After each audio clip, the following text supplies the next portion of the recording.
Hi all, welcome back to Date Card Pod. I'm Jenna, and yes, unfortunately, it's still Pride Month. It's gonna keep going until we feel like we've gotten the gay out of our system, which for me, I don't think it's not gonna be at the end of the June. I think it's gonna be a whole summer thing, unfortunately, for you all. But I'm excited to continue to have some fun and important queer episodes this month at Date Card Pod before our season of Gen and the Genergy comes in full force. So excited. And this week, I am so happy to welcome back a guest that was on last year when we talked about the queer ultimatum. Please welcome back to the podcast, Mix Lindz. Wee, yay, hello. Thank you for having me back. So much fun. No, of course, I'm so happy to have you back. We were able to talk about the queer ultimatum last time and get into all of that. But I think it's really important to also talk about your other interests. They're not just reality television, but is doing queer children's like workshops, education, advocacy, and you have this great website called Queer Kid Stuff, and you have these shows that you used to do, these little web series that are really beautiful. You wrote a book, Rainbow Parenting, which I highly recommend everyone check out. And you are right now kickstarting to have your webcomic series come back in full force. And I want to talk about it more with you. Yeah, let's talk about it. Yeah. Mm. This morning, I'm gonna be honest, went on the website, went on the YouTube, watched a couple videos, started bawling, just started fucking crying because you these webcomic series that you used to do. I want to hear about where they started, what got you into it, Yeah, and totally. everything that's going on with it. But like just on the surface, I look at these videos, and it's this most accessible type of content for children, parents of queer children, parents of allies who just want to you always hear about these things like these like people these parents being like, I don't know how I'm going to talk to my kids about this stuff, right? This stuff, this gay stuff, this trans stuff, this gender stuff. And it really isn't that hard to just do the bare minimum, in my opinion. But I Yeah. also can understand that it can be kind of difficult to talk about big complex conversations that yeah, most adults don't even really know how to talk about. And I was watching this video you did where you're going through like this series of like the LGBT and what each one Mm-hmm. means. And I clicked on the trans one, and I'm already gonna cry again. It's just the idea that you could just have a little video that explains what being trans is, what the T means, is so important. And I am grateful that you exist. Aw, thanks. Well, yeah, so I could talk about the series a little bit. So I Mhm. started Queer Kid Stuff. It's a web series, it's on YouTube.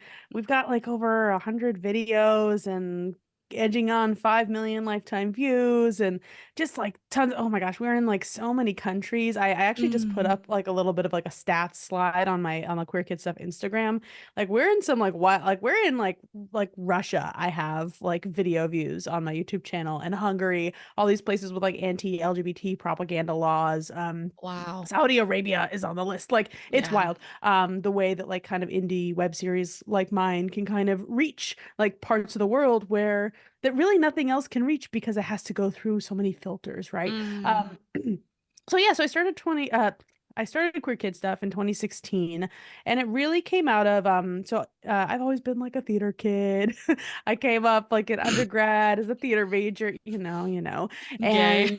and yeah. Well, I was also taking gender studies classes at the time. So I don't think I could have gotten like more gay if I hadn't known how I wanted to identify at that point in my life. Hmm. Yeah. And I was like at the same time kind of falling in love with children's storytelling, and specifically children's theater. And I was like looking at all these things that I was interested in undergrad, and I was like, okay, like why can't I just like smush all these things together and like Hmm. put all my interests in the same place? Like, whoa, big Light bulb moment. big Yeah. light bulb brain moment.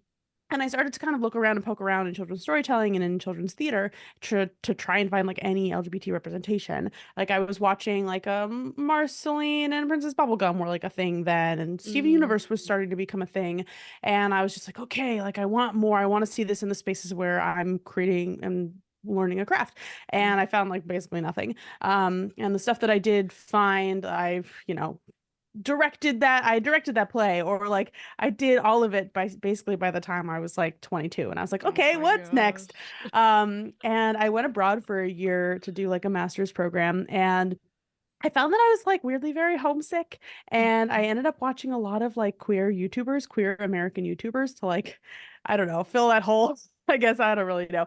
And I started to like think about YouTube and like digital content as like a really Mhm. interesting thing of like, oh, there aren't really like teachers or principals who can tell me that like, I can't tour this show to their school, or I can't like put these characters in Exactly. front of the kids of that were, in their school or in their spaces. Yeah. And I was just like, huh, what if and I like knew that there was kids content on YouTube, and like there was also educational content on YouTube, and that was Mhm. like a really big space that was popping off at the time. And I was like, huh, what if I like did this like weird thing, this like queer representation in children's storytelling? What if I like grabbed a camera and like did kind of like a YouTube educational series, short form, with like just like a lot of joy and music and all this stuff. And I shot like a prototype version that's horrible.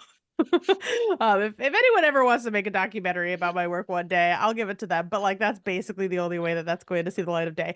And it was bad. It was really, really It's bad. like a true And crime doc. They're like, this is I how know, right? Lindz ends up killing the Exactly, whole exactly. town. Exactly. And like it was just me in those videos. It was just like Yeah. me talking straight to camera in like a unicorn onesie. And I'm just kind of like, this isn't interesting. This is boring. And then it was like the elevator that we were like shooting in the lobby of a school building, which brilliant idea, right? Yeah. And the elevator would like ding in between each take. Just shows you how much experience I had at the time. So I was like, okay, I'm never gonna show this to anyone. I came back to the States, but I like still had the idea like really eating at me. I was like, I gotta do this. I gotta do this thing. I don't know why, but like I Mhm. gotta do this thing. And so I grabbed a bunch of friends who had a camera, didn't bother to write a script, and just kind of winged it. And kind of, but in between those two kind of like filming moments, Iterations. Yeah. iterations, yeah, I I was like, I need a co-host. I need like the child's voice. I need like Yeah. something that's not just me on camera. And I was living with my parents at the time because I was, like going through my quarter life crisis post graduation. And I like looked at my stuffed teddy bear from my childhood that I like brought around with me, and, like wherever I was living. I'm just, nostalgia and like inner child stuff, all that. And I was like, oh, maybe maybe Teddy, maybe my teddy bear Mhm. could be my co-host. We could puppet it and make that make sense. Mhm. And thus the like duo of Teddy and McLinz was born. And we shot the pilot. I put it up on my like Facebook at the time, and people were like really into it. And it got like 1,000 views by the end of the week that I put it up. And I was like, whoa, that's like something is cool about this. And then the Huffington Post picked it up, and then the neo-Nazis found it, and Yeah. uh, I'll say I did not go to the comment sections on any of the videos I yeah, watched because I was they're like, all turned off for the okay, most good. part, That's good. except But for a couple of them that are more right. recent. But yeah, it's always been pretty gnarly, honestly. Hmm. But yeah, I ran the web series from 2016 through 2019, and there were a lot of reasons why I ended it. I was just tired, traumatized by the online harassment, and Yeah. it just like Yeah. I moved to a different state, so I like Yeah, lost the life crew, and and yeah, and life just happened. mhm. But yeah, kind of in the meantime, I started working on and writing and consulting for mainstream preschool content. I wrote 2 books, the parenting book and a picture book, Mhm. and I've just kind of gotten a lot more experience under my belt. And this past year, since the parenting book came out, I was like, okay, like I actually think that queer kid stuff needs to come back. Like I've gone through so much as a person. Like Mhm. I've come out as trans, I got gender affirming surgery, just like I got married. Like there's so many things that Mhm. happened in my life personally, and just like I'm a different person that I was. And honestly, like sometimes it's a little difficult for me to watch the original videos because Oh it's really yeah. pre-trained, and like it Yeah. really it's so interesting to watch actually and like think about, because it like I wrote a coming out arc onto queer kid stuff. Like I have a 3 episode coming out like arc where I come out to my like childhood teddy bear, which by the way is like an absolute trip. Oh um my God. but and like it's a really cool thing that I was able to like kind of document that for Yeah. myself.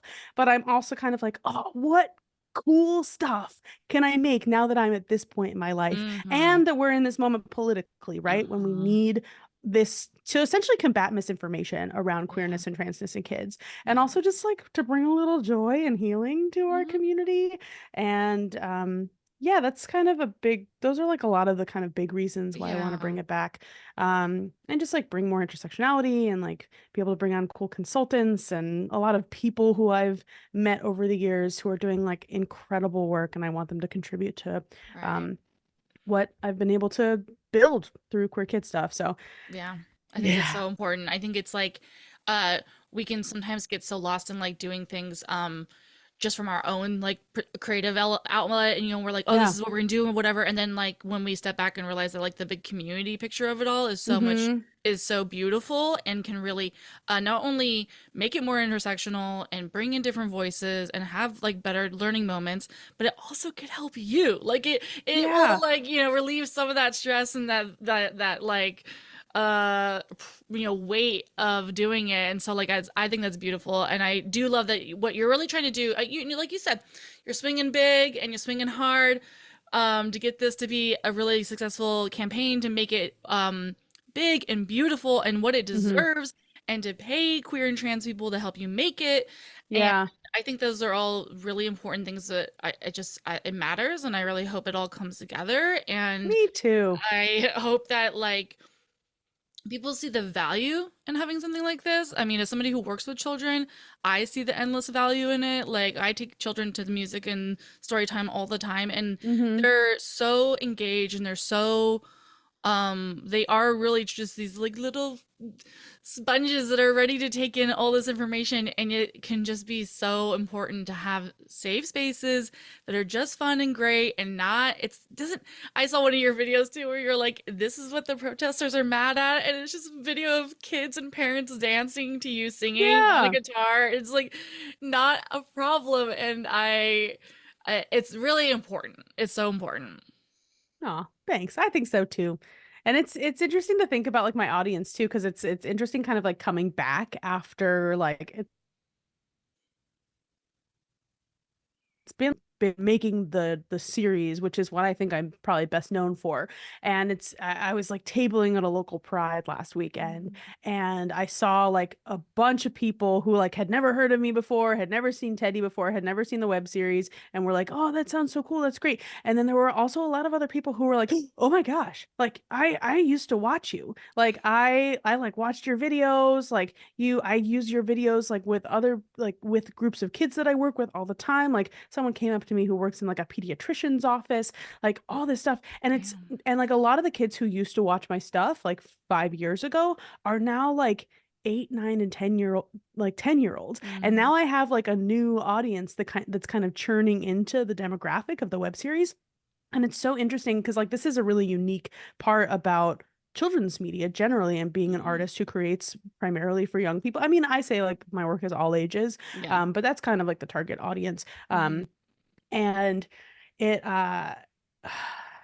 yeah, it's like not necessarily about like relaunching it for the same audience. It like, Hmm. yes, that's true, but it's all, and like having that nostalgia, but it also is like I legitimately have like a brand new audience that I need to talk to. Yes. And the old like episodes can speak to them, but it's not necessarily like engaging in the issues that they might be having today, because Right. there are different things that are going on. Like Yeah. there's a huge groundswell of just like parents and caregivers who want to raise their kids in a queer and gender nonconforming way that's Hmm. affirming, and it's incredible. And so they don't need like, yes, the affirmation and the support is super necessary, but they Right. don't necessarily need it in the same way that like the generation before, like Gen Z kind of Hmm. needed.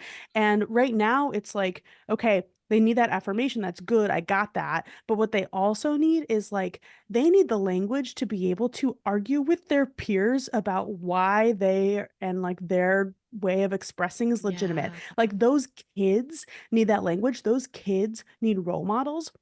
Those kids like need to be like talk to about the bullying that they're going through, Mm. not just like helping their parents talk to them about it. Like I need to like talk to this new group of young people in a little bit of a different way, because this moment is different than it was in 2016. I mean, there's a lot of ways that it feels exactly the same, No, but it's so true. I was in my head thinking, I was like, but it is. Like it is Yeah. different.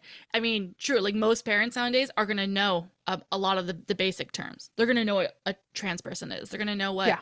non-binary person is. Will they understand and will they be accepting? That's a different story. Like Yeah, you're yeah, for saying, like sure. we're still 2016 is still current in that Yeah. regard. But yet, like, let's approach it in a different way because I guarantee you most of these people know what we're talking about, but Hmm. they need to be approached in a more like, yeah, just a different route. And so I think it's always important to, yeah. And I mean, I was watching a video where you reading a book about um gender dysphoria, and I was like, yeah, like oh my god. And I've seen queer books for a while, but like I've never seen that kind of book. And it was so Yeah. important. I'm like, this is changing the language. Like I said, a parent will know what a trans person is or trans, Hmm. like but they did they understand that part of it? And now they can read this book and like really understand it, like and I think that is, yeah, it's key. Yeah, and that's Me and My Dysphoria Oh, Monster. so good. Fantastic, I fantastic cried picture again. book. I was like, oh my god, I'm a I fucking know, right? mess right now. Yeah, the like queer picture book canon is like incredible. And I just like I really want that kind of abundance for the like TV and film kind of side of Mhm. things. And it's such a slower just to move an industry like that is so much slower. Not that Yeah, publishing is any better, but the yeah, mechanism by which they make money off of the content in like the book publishing industry is just um it allows for like genres to really be able to explode in a way that like it can't in the same with like TV film because you know books will always be printed you know on end for forever and they just need something to print in them, whereas with TV film like that's not really how like content is made in that yeah, industry so in the same true. way. So and also like I mean there's just so much going on in the entertainment industry that's Yeah. really tough right now. So Yeah, which we're going to talk about in a little bit. We're going to kind of talk about oof, the yeah. state of queerness and reality television and kind of media. Hmm. But yeah, before we get to that, yeah, everyone should check out queerkidstuff.com. Go to, I'll have all the links in the bios, of course. Look at the Kickstarter. Check out the videos. Like I said, go to the YouTube. You have all your old videos there. They're beautiful. Bare minimum, watch them, learn something for fuck's sake. Okay, And like heal maybe your own inner yeah, child yeah, a maybe little heal bit. and Like, cry on a Saturday morning like I did. And then send it to your fucking weird sister who has kids and tell her to hmm. watch it and then donate and tell her she should fucking donate. Uh do that. You have a couple Kickstarter like I guess what do they call them? Or like the rewards and stuff. Rewards. You want to talk about any of that to hype people up? Yeah, I mean, you can get like really cute little teddy stickers and like a little Oh. teddy enamel pin. And I'm doing teddy temporary tattoos for the very first time that I Whoa. think kids are gonna go like bananas for, and I'm excited to get my hands on personally. Um, I'm also, if you like don't want like queer kid stuff branded things, I'm also doing like a social justice sticker bundle. So I'm gonna get stickers from like Palestinian artists and trans and queer artists. So we're also going to be like supporting the community and artists in our community. Um, so if you want to do that instead of the branded stuff, you get your name in the credits. Yeah, there's you can like book a story time like one-on-one with me and Teddy. So like Mm. that's good for like, if you have a little nibbling who's got a birthday coming up, I can zoom in and like give them a little special story time with their favorite book, which I thought would Yeah, be really cute and sweet. so Also, we sweet. can like just hang out Yeah, if no, you I want love to. that. Really, that's such a fun idea. Yeah, I recommend that one, y'all. Yeah, that's so cute. And then you're also raffling off tickets to see Chapel Roan. Ooh, yeah, I am. That is that's the real thing. So I'm doing a giveaway for 2 tickets to Outside Lands in San Francisco on August 11th. And all you have to do to enter the giveaway is you have to give to the Kickstarter campaign at the $25 level or above. Mhm, And the great thing about the Kickstarter giveaway is that no matter what you win, because you'll get whatever reward you sign up for mhm. no matter what. But like you'll get just like entered into the little giveaway and you could potentially win like $700 Chapel Roan tickets for $25. And I think that that's a pretty good deal. Yeah, I think so too. Let's go. HLTTOGO. I've been getting a real kick of covering Chapel Roan songs as children's lullabies, and they work surprisingly well. I put one up for Pink Pony Club, Thank and you. I it's was like gonna say actually Pink Pony Club, I please. just did Pink Pony Club, and it's like very soothing. Yeah. I'm gonna film, I think on Monday, HOTTOGO. That's so And good. I did a demo of it and it sounds really good because my wife's friend's child has been like she like loves Chapel Roan, Yeah. and my wife sent this video to them, and the kid is like, I want more. I want more. I want it on my No. lullaby playlist. Yeah, I think they're called, I don't know, chappies or something. I've seen some Oh my kids, gosh. or chap tots, or I don't know. There's probably some name for them, but there's a couple of That's kids cute. on TikTok that are getting kind of famous because they are like obsessed with her, and then they get like a set of them went to the concert, and it was so Oh, I fun. saw that little redhead kid. Yeah, Oh my God, so that was really sweet. cute. And I was like, The demographic yeah. overlap is like really great for me. It's absolutely very much. Oh my God. So yeah, kind of speaking to that, I think what's interesting about what's happening in this queer media space is that Hmm. like somebody like her is blowing up, quote unquote, Yeah. overnight. She's been working at it for like 10 years or some Yeah. shit, apparently. Tip of the I iceberg. Yeah, and I'm not even like somebody who can be like, I watched it at the beginning. No, I'm one of the fucking sheeple that jumped on once Yeah, for it sure. became popular. Like she came to Portland and I didn't go. Like I knew she was here, but I didn't know who she was. And of course now Hmm. I'm kicking myself because like Yeah. I could have gone. Um, but so there's that. We've got Renee Rapp, Hmm. we have Janelle, we have like all of these queer artists that are really taking off and really showing that there is a market for it Hmm. in a way that's really blowing some people's minds. And Yeah. you and I are here like, no, babes, this has always been here and I'm really happy for it. But it's just I think it's I don't know. I I am happy for it, but it's like thank you, Jojo Siwa, for creating gay pop, finally, is I guess what I'm trying to say. Because we can finally have these discussions. And then we had the Hmm. queer ultimatum, and that really is ushering this new, Yeah. kind of queer reality television world that happened. But of Hmm. course, queer reality television's kind of been around for a minute. It's just Oh my been like gosh, yeah. hidden and like and made fun of because you have Tila Yeah, I Tequila. think we talked about that last time I was Exactly on, talking right. about like double shot of love, like with Tila Tequila, like, oh God. But Right. It was such horrible representation, yet at the same time, like yeah, good representation. Like there was parts of it that we should keep, yeah, and I for think we sure. have brought into like the current space. But yeah, like Hmm. what are your thoughts on all of this that's really happening in like this boom in the market and what it could mean? I mean, I think it's really interesting because like this time last year, like the Bud Light Dylan Mulvaney thing was going on, right? And like the Target stuff. I mean, the Target stuff is still going on with Ash and Chess, but Right. like you see that, and you see like like these big business people getting like really scared of like what rainbow washing is doing to their bottom line. And so I think we've been seeing a lot this year of like the Target like not even doing really a Pride line this year, Mm, and a lot. I mean, I'm really not as booked as I usually am during Pride. Like everything I've been doing has really just been like tabling at different prides and like doing little like mhm. in community kind of gigs, but not a lot of like I've done in the past like ERG stuff at like corporations, and like that's where a Yeah. lot of like queer speaking money comes from a lot of the time. And I remember seeing like a thread from Angelica Ross, right? Like Emmy Mm, nominated performer, who was saying that she got like a like had like a big nonprofit speaking gig and it got canceled, and like that's someone who is usually like booked and busy, right?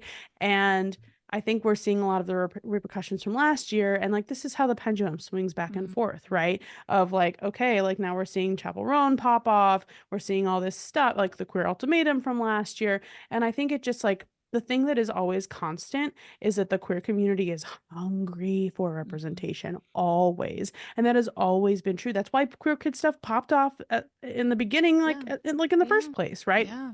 And it's interesting because I was doing like a Zoom with a bunch of parents of like queer and trans kids, and some of them are queer and trans themselves. And I was just talking about like how kids, queer kids, trans kids are just so hungry for representation. I worked on an episode, I wrote an episode of there's a Paw Patrol spin-off called Rubble and Crew about the Oh. construction dog. It's really cute. And I got to write an episode for it where I introduced a non-binary character into the Paw Patrol universe. And like the conservative people got like real pissy about it, but like I also got DMs that were from parents that were like, "My kid clocked those trans socks immediately and they saw themselves in their favorite show. Thank Mm-hmm. you so much." Mm-hmm. And like literally it was just a pair of socks that were the like trans colors, and it was this like Mm-hmm. kind of cool like androgynous like skateboarding character who like took pictures. Of And course. yeah, right. And I was just like, yeah, this has to be like just like this really cool character and like really aspirational is something we talked about a lot when we were developing the character. And yeah, I just really think that queer people are just so hungry for representation and good representation. And when like we see someone who is like part of our community who is doing something that is just like rad, and we just want more of it. And like We do.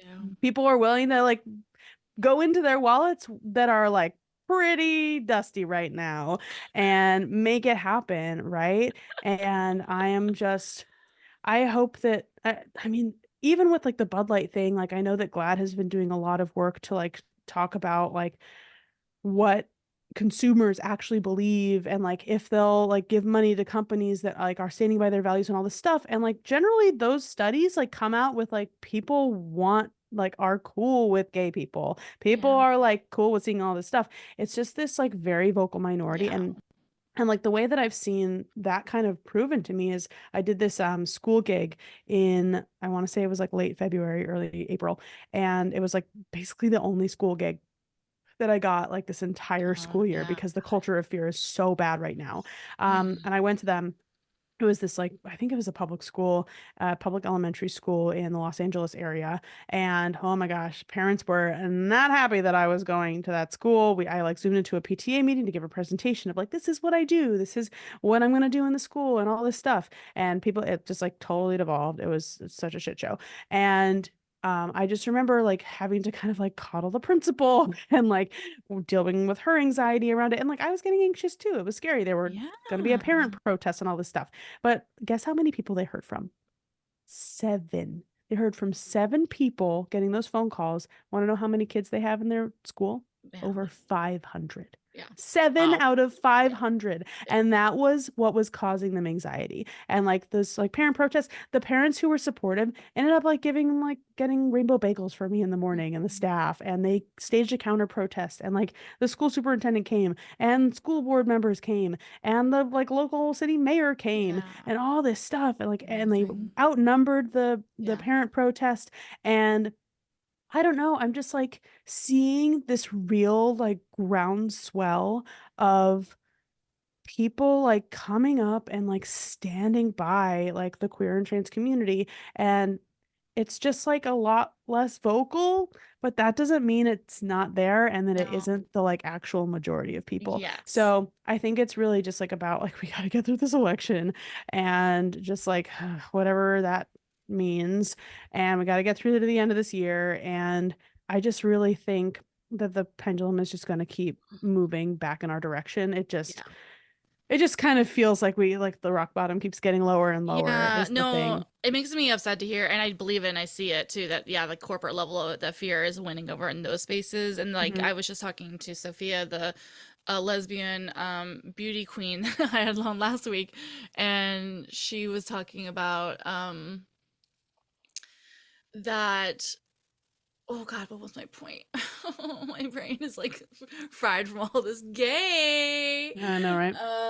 But is that yeah, there's it you seem like it's not there, but it is there, and we need to Hmm. just like support it, and we need to like foster all those good parts, and it's not going to change anything.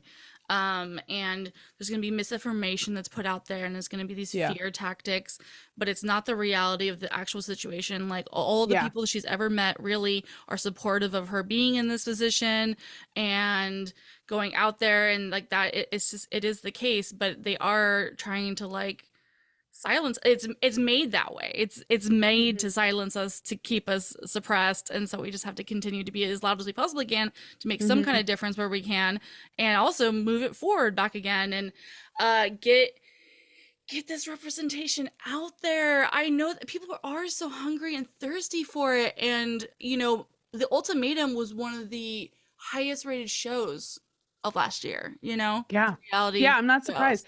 I'm not surprised. I was this time last year I was on like a really big tour across the states Hmm. to for the book and just to like meet people and forming partnerships and all this stuff. And I was couch surfing while I was doing that and I was staying with a bunch of my friends and I think I watched an episode of The Queer Ultimatum at every single place that I landed while So I was good. You're touring. like, I was just like hopping between all of my like queer friends from different times of my life. And everyone was like, oh, what do you want to watch? And I was like, well, we could just put on The Queer Ultimatum. Like, mhm. that's fine. And like people were just in the middle of watching it while I was like kind of coming through.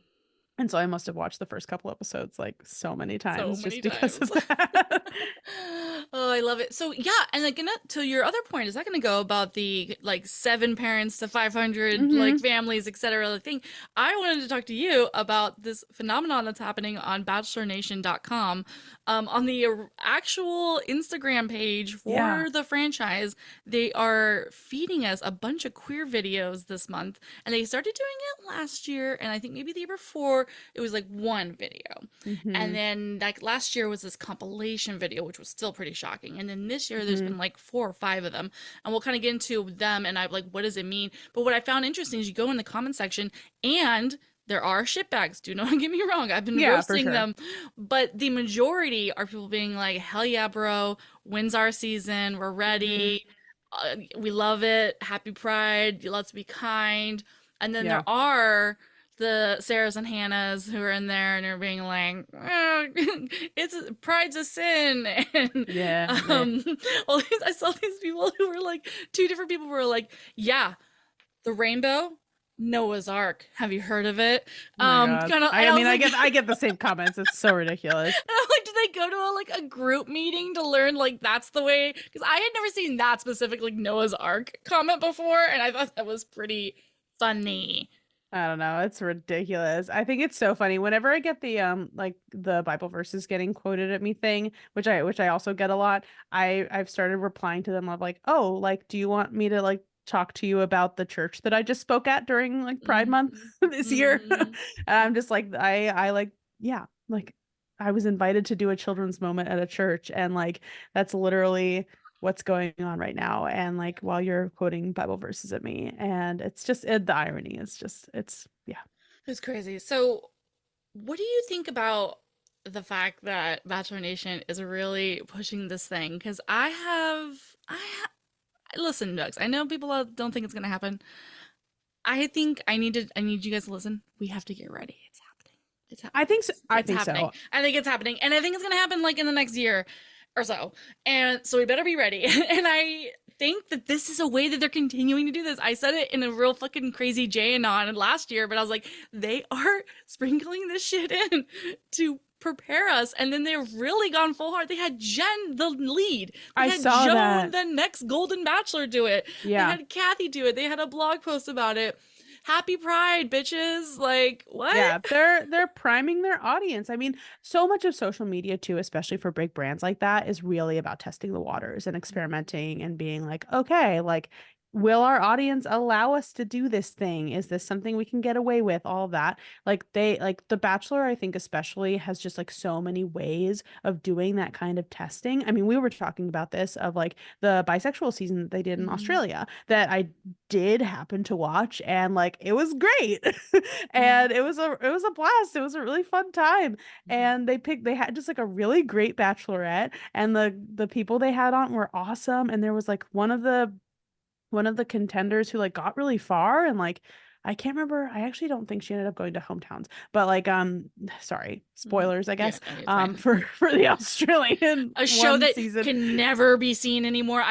Listeners, I've been trying my fucking darnest to torrent this shit so I can recap it for you guys, and it's like unavailable. It's I had like, an Australian friend DM me the like yeah, underground link or yeah, whatever. yeah. Yeah, it was a whole thing. And that was like years ago, And so that's I the don't thing is even like I know. can't even get that. I've tried to do it that way too, Yeah, I'm and it's like sure. doesn't exist anymore. Yeah, if I find my link, I'll check it and see if it's Yeah, still there. But yeah, like they like that was a huge test, I'm sure, with yeah, just like within a different cultural context, obviously. yeah. But like Yeah, I think that they're trying to prime their audience. I also think that there must be some queer producers on the show, and Oh, like absolutely. especially with the big changing of the guard that happened, and like now that Yeah. they've branched out into the Golden Bachelor and how successful that was, and like and obviously watching the Queer Ultimatum, and like they're trying to keep up with Netflix. Like that, like Netflix is like now the biggest reality like conglomerate that Hmm. like exists right now, and Hmm. that is saying something. Hmm. And The Bachelor needs to keep up and stay relevant, and I can imagine that they're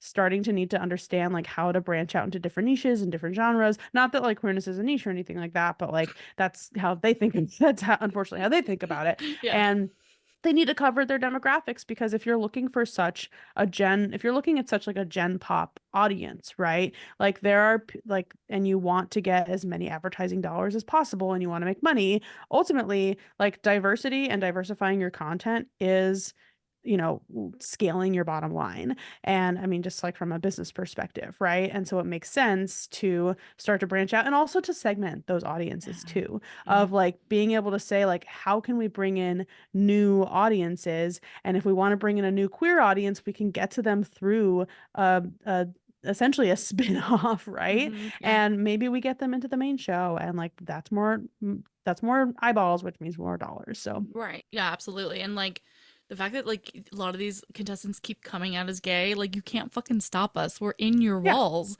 And we're here, we're queer, we're not going anywhere. And you have gay fans. There's so many of us. There are yeah, dozens of us. No, but there are so many. And so many straights watch The Ultimatum too. Like yeah. it is fine. Like you said, the majority of our country and beyond is supportive of the queer Hmm. community and the trans community. It's those Yeah. vocal, loud psychopaths that are not. And I do think the changing of the guard is such a good point that you brought into that. It's Hmm. obviously there's still a lot of work to be done. It's still hosted and owned by Yeah, for sure. Disney. But Yeah. like it is making changes. Like we wouldn't have Jen's season coming up if we still had Michael Fleiss, piece of Oh shit, God, yeah, no. in the editing bay. So yeah, I just really hope that they finally start getting it. And I just sometimes I really do just fucking I know I understand why, but I really don't understand why. Like I really can't in my bones understand why brands and companies don't give people like fat representation and gay representation because we are out here and we have money and we're Yeah. hungry for it. I want to look cute. I want to have this. I want to see myself. It's just so sad. I mean, ultimately, I think they're scared. And I also, and I think like that, even just like saying that is something that I've had to like figure out like what that actually means. Like, what does it mean to be scared? And like what I think I'm trying to start to think about, like it to like ground that, right? Is like, okay, who is scared? Executives, right? Executives who are working in these corporations who want to one, keep their jobs, and two, their goal is to either maintain or grow profit for the place that they're working for. And they're scared that they're going to fail at their job because of something happening that has to do with the queer community, because they maybe took a risk, because they did something out of field, out of left pocket that isn't already backed up by numbers that are from internally within their company. Mm-hmm. And I think that it has to do, and I also think that like, you know, as someone who's gone through personally a lot of online harassment, I think a lot of people just don't have any kind of skin to really take it and withstand it. I Mm-hmm. think like one person says something scary online and a social media person sees it and is like scared for themselves and for their job and for Mm-hmm. honestly like sometimes their lives if it's this large company that's getting a ton of like really horrific harassment, right? And I think that there are real things that scare real people who aren't used to putting their, you know, jobs and you know, I'm not going to say like lives on the line, but like really putting their jobs and their Yeah, livelihoods on the line. I agree. And that's allyship, my No, friends. I know. And I guess, and here's the allyship right there is that the fucking straight then white women on Bachelor also get death threats and also lose their Yeah. jobs because they say one cunty thing on this television show and maybe even got edited out of fucking context and their entire life Hmm. has been ruined. So I agree and I don't want it to happen, but like sometimes I'm just like, well, fuck it. I don't give a shit. I've been a fat woman online for most of my life. I get shit all the time. So like I'm ready. I can handle it. I know not everyone can, but like I think there are people out there, but it's just like a nuanced and it is heavy and it and then at what cost? Because I also do agree, like the first season of it is gonna be horrific in a way. Like Yeah. it's probably gonna fail in so many elements. And so, like, at what cost? Is that gonna help the community, our Yeah. community? I don't know. Probably, maybe not. But I don't know. We have to kind of like do it to like actually get out of this like hole that we're in now. And I Hmm. agree with you. They are scared. Those higher up people. And when you did say like, do they have the numbers to back it up before? Yeah, they don't as much, but like I think the numbers are there, but Oh, right, do yeah, they for have that sure. there? Whatever, yeah. And you know, you go back to like Chris Harrison being interviewed, fucking 2014. He literally Hmm. said in an interview, "We have jobs to keep." So in response to diversity, in response of having a black male lead, he was like, "We have Hmm. jobs to keep, and if the show goes under in 6 months, then was it all worth it?" And it's like the most disgusting thing you can see. And that's The what got him show fired. exactly, That's and what the ended up show losing him his job. exactly, and The Bachelor is failing. It is. Golden Bachelor was great because it was diverse, you know, it was a Hmm. new thing that wasn't the standard, you know, status and success. But otherwise, the show is failing. Then I know it's still like his ranks, I guess, but it doesn't always make the top, you know, Yeah. ratings of its night. There's a lot more competition than there There used to is, be. and they need to come through. So I think that I understand they're scared, but I think they need to be scared of fucking dying now, and you have to get your shit together and come through. Yeah, you have to experiment. You have to get creative. You have to do new things that like aren't necessarily, backed by the numbers, but like Mm-hmm. you also can look at your competition and say that they are branching out into new audiences that you do not have a stronghold on. And I Mm-hmm. think that that should be scarier, honestly, Mm-hmm. That's what, because yeah. that's the future of the franchise. Mm-hmm. Exactly. Oh, wow. Goodness gracious. I hope it happens. I know it's gonna. I know it's Yeah, and I don't necessarily think it'll be in the next year or so. I'm not totally sure what that's going to look like, but I do think it's gonna happen. I'm not sure of the timeline, but oh, I really hope it does. And I I know that there's gonna be a lot of mistakes, right? Like I mean, even with the queer ultimatum, like it did so well, but like also like they really screwed up in a lot of different ways. And I think like I don't know what this next season is going to look like, but I do know yeah. that like they have some queer people on staff. I know that like Mal started to do casting with them and things like that. So I'm just like, okay, this like maybe could be a Oh, little bit of an improvement, hopefully. Because like yeah. I see shows like The Circle where they do queer representation like actually very well. I mean, I'm waiting for like a trans person to be on The Circle, but Mhm. um, I applied to The Circle. Yeah, I was like, wait a second, I know how we do this. I've applied to The Circle. They could cast me. They Um, should. but if any casting directors for The Circle are listening. Yeah, just But yeah, it's I'm hopeful. I like to remain hopeful about these kinds of things. question about like yeah, the circle representation. People have been telling me I should watch this current season. It's good and they Hmm. are doing representation in a little better way. Is it I mean, it's like it's in a non-romantic setting though, you know, and I wonder like what the differences are in that. And like the ultimatum was interesting because it was like maybe to some allies or scared people it was a little more acceptable because these people were already coupled up. They weren't Mm. gonna be infecting my daughter or somehow or whatever. They weren't Mm. gonna like come into my house and ruin my marriage, except for I think a lot of people were ruined by Mal and Xander's. I think a lot of marriages had to have their good luck babe moments, and it's just gonna get worse or better for us, but Yeah, but for us. yeah, and I just wonder about that. I guess like the difference is in the element. I think what is so interesting about The Bachelor eventually doing it is that it really has such a hard road to go. Like it really is gonna have Yeah. to go like such a huge distance, and that sucks. As while I want them to get better, I'm like I empathize with where they're starting at. I guess empathize. Yeah, empathize is the right word. I have no sympathy for them because they could have been doing it a lot longer, but I empathize where they're starting at, I you will know? say to their credit, they did do the Demi storyline. Oh, so And true. that Yeah. was and Hmm. that was like the biggest storyline of that Paradise season. Yeah. And I actually think it was, I mean, Paradise is Paradise, but Right. like I think they generally handled it pretty well Could for have the been most better. Could be part. worse. Yeah. Hmm. And yeah, it could have been worse. And like they let her bring in like someone who was like totally not a part of the show and all of that. And really like that was that was Demi's season. Hmm. And it was a queer storyline. And I think like to their credit, like they have done a little bit of the scaffolding to lead Hmm. up to it. Yeah. Um, Mm. yeah, and like although I really wish in Joey's season that they had talked about a little bit more about his gay Yeah, dad. you're right. What the fuck, Yeah. actually?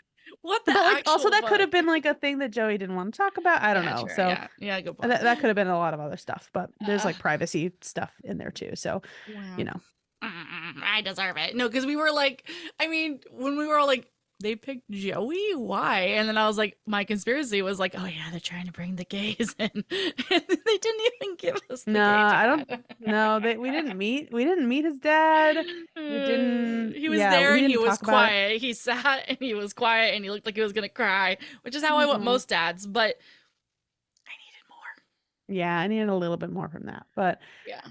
yeah, I think we're getting there. Yeah, so yeah, we're excited about the Queer Ultimatum. Gosh, I know I haven't really thought about it in like logistics wise. I hadn't really thought about like what is it gonna look like and when was it filmed? And it's airing in August, so I imagine it's been filmed. Oh, it's coming up soon. Yeah, yeah, Yeah. it's definitely been filmed. And They're in editing on it now for yeah. sure. And like what is yeah, and did Mal help? That's pretty interesting to hear that they were maybe helping with like casting and they hopefully took some feedback regarding the They've pronoun been doing use. that recently. I feel like they've been having cast members of shows start to do some casting with them. Like Chelsea from Love is Blind, I think like said Right. on the reunion that she's working with their casting now. I mean, she was like a speech pathologist before Mhm. and she's like, "Yay, I get to be a casting director for Netflix Mhm. now." Like that sounds nice. I'm just checking my Mhm. I get preview content on Netflix because my Oh wife yeah. is a journalist or I know, is yeah. slash was a journalist. I'm just checking to see if I have preview for the Career Ultimatum because I didn't realize Yeah. it was coming up so I soon. hope you do. I hope And you it might not be up do. yet. Yeah. Doesn't look like it, but you know what? I will check back in the next month and Mm-hmm. maybe it will be. Yeah. Whenever they start like releasing the cast and things like that, which will probably happen Yeah, yeah. mid-June or mid-July. Mm, Yeah, so that's exciting. And yeah, I mean, I will be excited to see how they altered the way that they show certain storylines, how they will yeah. respect people's pronouns in a better Yeah, way. the pronoun thing was it was bad Yeah, last it was time. rough, yeah.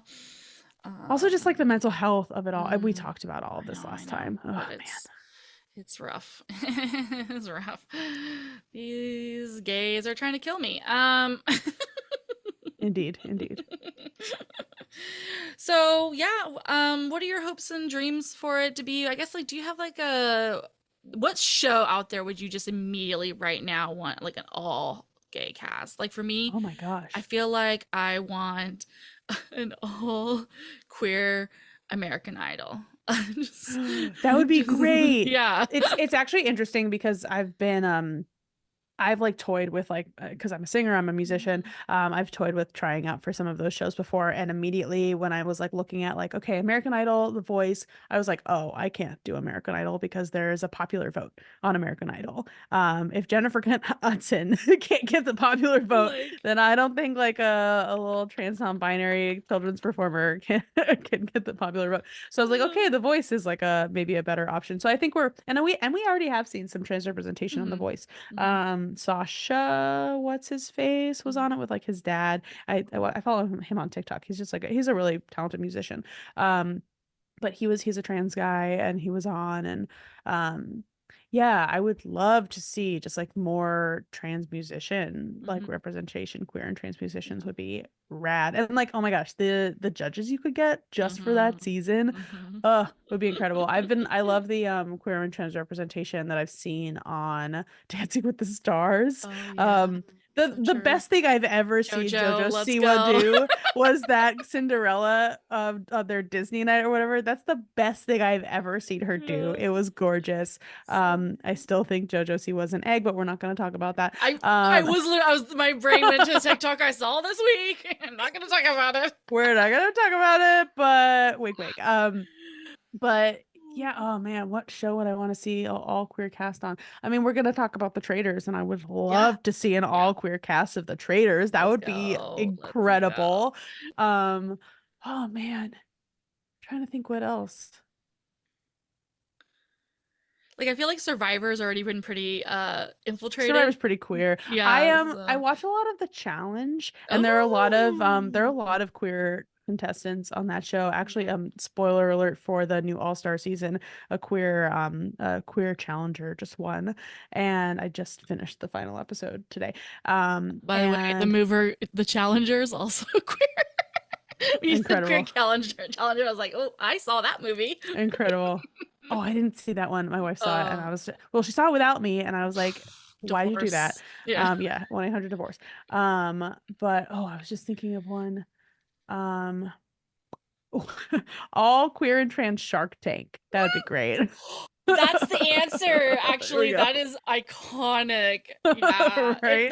there's somebody being like, this is a new version of trans tape. There's another person's coming Hmm. in with gender non-conforming like diva cups, but it's not called diva cups because I see I Yes. already fucked it up. But you know what I mean? Like it would just be so great and like Just like a bunch of queer and trans owned small businesses like yeah. getting their hands on some capital. Like, yes, Yeah. let's do it. And Let's instead of sharks, it would be dolphins because dolphins are mm, lesbian coded, and absolutely. so it would just be 100%. Yeah, there you go. There's my answer. Queer dolphin trans tanks. Shark Tank, but like, you know, queer trans people pretend to do capitalism and take people's money. Yeah, the backers actually have to be straight. Yeah, there we go. Allyship. Oh my god. Yeah, so let's talk about the traders and then we'll wrap Yeah, up and remind everyone to check you out all the places. But God, listeners, I tried to watch last season and I did really love it. I just got distracted by some things. I didn't finish it all the fair, fair, way. fair. But I will be watching this season because my girl Gabby's on it. Love. Yes. And I mean, I could I give saw the two shits cast list about and I was like, Wells, but incredible. Oh, yeah, yeah. Oh my God. Wells. He's whatever. going to get kicked off in like He's two gonna die. seconds. Yeah, He's not absolutely. going to be good at this game. No. He's just up against too many big wigs. Yeah. I think Bob the drag queen's going to be on the season. Yeah. And I was, well, I really loved watching the second. I mean, first of all, Alan Cumming is Yeah. just like giving the whole time. And I just really loved, well, I mean, again, I'm like a challenge. I watch the challenge and I'm a Mhm. challenge person. So yeah, there's a And lot of people that are all well, CT in particular is mhm. someone that I've watched for a really long time who, you know, he's a straight man, straight cis man, but he has one of the most incredible story arcs that I've ever watched on television, maybe ever, like barring even fictional stuff.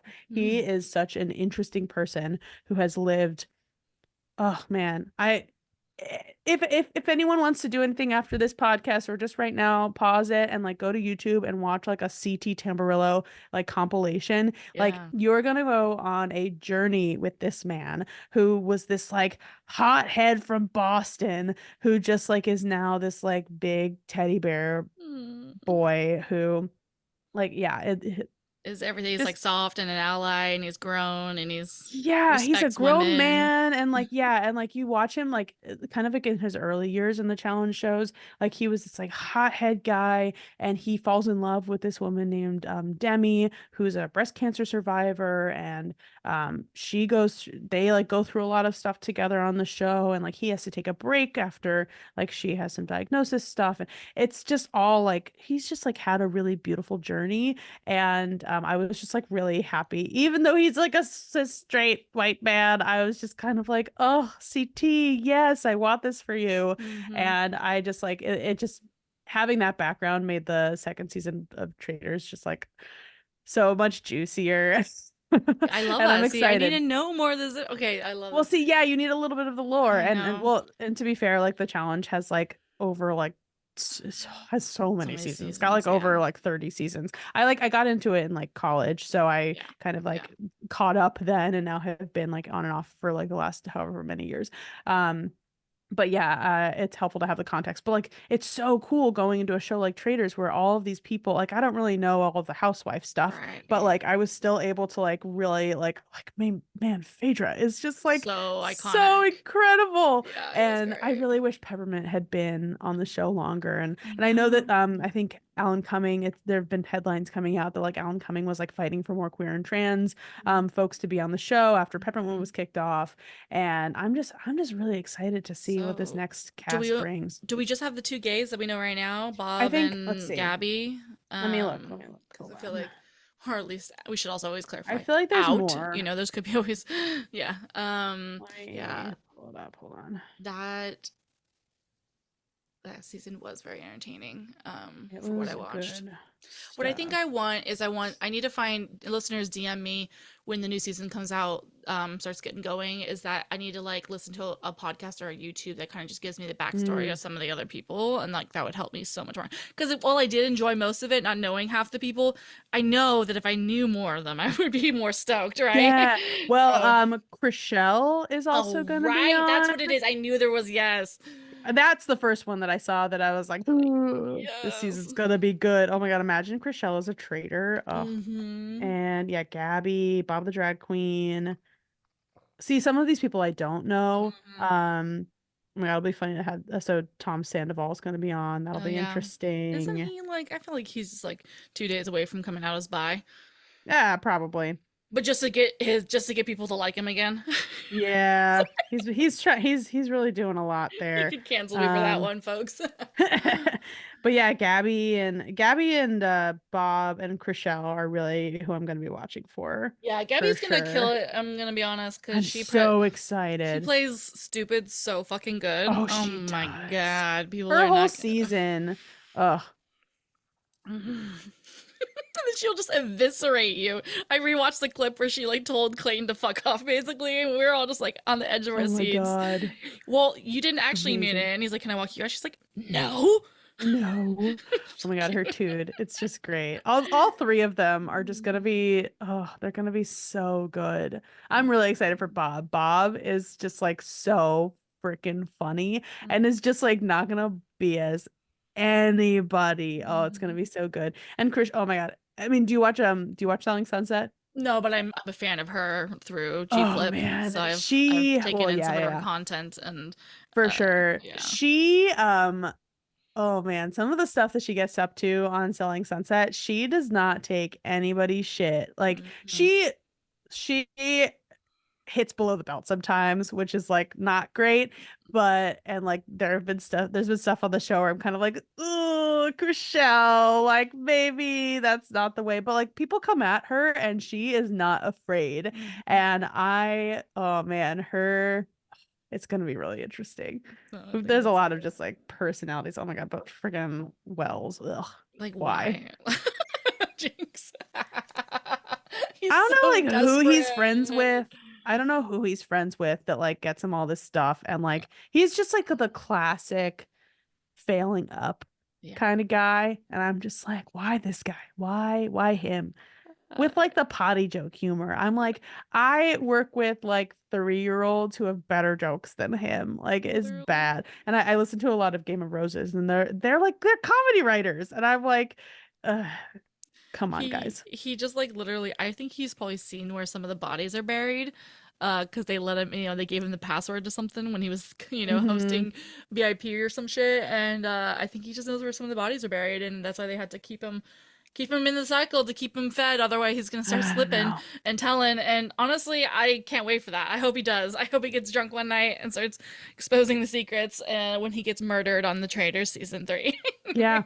Well, and him and his wife, Sarah Hyland, like she was like technically the host of is she still the host of Love Island? I don't even know. Probably not though. She Hopefully hosted she not. hosted last season, but also like the host for that show is weird because like she only came in at like very strange times. Like you know how like the Dark Lords like Yeah. Nick Lachey, like he comes in pretty like I just watched Perfect Match that he just did and like he comes in pretty frequently and like TJ Levin on the challenge is like Hmm. there like a lot of the time and even like Jesse Palmer like he comes in and like is in every episode. Hmm. But Hmm. Sarah Hyland like was so it was very scarce that you would see her. And there was this one guy who like who was like kind of nasty, like not a good dude on Love Island last year when I was watching, and he like talked back to her and was like pretty rude. And it's like this is the host of the show. This is like a very successful woman. Like Yeah. what are you doing? And yeah, I don't know. I don't know what like deal they struck with the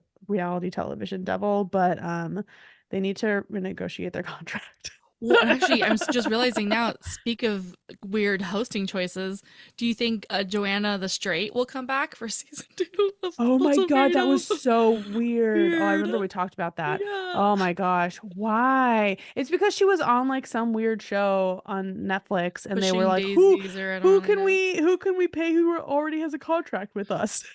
But like, there wasn't one gay anywhere, like I'm at like, you all. have JVN, you have all of the Queer Eye guys. Like, did all of them say no? Like, Like, what the with all fuck? of their like failed businesses, like they need Yeah. money.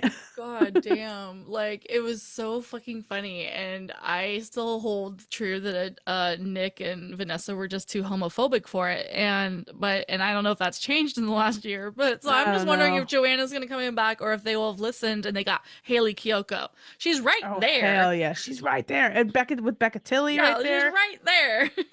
Yeah, it was so funny in the Love is Blind reunion when they had Blake Horseman, who was just like sitting there, but they like would not say The Yeah. Bachelor. They Yeah. like would Oh not yeah, allow you're right. for it. Yeah, they probably could not. And actually, I take it back. I want Haley and Becca to be on the Bachelor queer version when we get it. Right? There we So yeah, go. but yeah, Oh my there's God, that there's would be a options. great hosting duo. Oh my They're gosh. gonna bring out all the stops. I mean, Colton's gonna come back against Manifest. better wishes, but it's all gonna happen. I'm telling you, folks. Oh my God, if they had Haley Kiyoko and Becca Tilly co-host of queer version of The Bachelor, I would die. I would die. Well, I mean, even better would be Robbie and fucking Gabby. Oh my God, that would be Oh, great. actually, they're both. It would both be iconic. Okay. Ah, I'm so excited. I'm so excited, and I'm so excited for you on this new adventure of launching queer kid stuff and getting the gay agenda to as many babies as we fucking can. We're playing the long game here, folks. Where can people check you out and support and have a good time? Yeah, I'm mostly on Instagram and TikTok these days at MixLinz, MXLINDZ, and then at Queer Kid Stuff on Instagram. No longer on TikTok. My Queer Kid Stuff TikTok account got banned. So well, maybe it'll be back by the time this it comes out. I don't know. We'll see. Mhm. But yeah, those are the places you can usually find me on the internet. Also just check out Queer Kid Stuff on YouTube and queerkidstuff.com. You can find the link to the Kickstarter through all of those avenues, and just like yeah, watch the content stuff that I make. That would be cool. That's so cool. Yeah. Thank you so much, Mixlens. I am so happy we got to chat again. And I'll have you back on for sure for the queer season when it happens.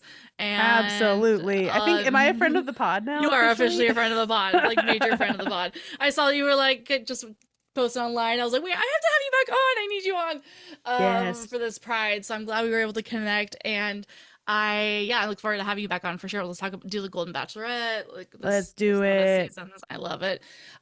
Thank you so much again, and thank you all for listening to Date Card Pod. Maybe drop a rate and review if you want.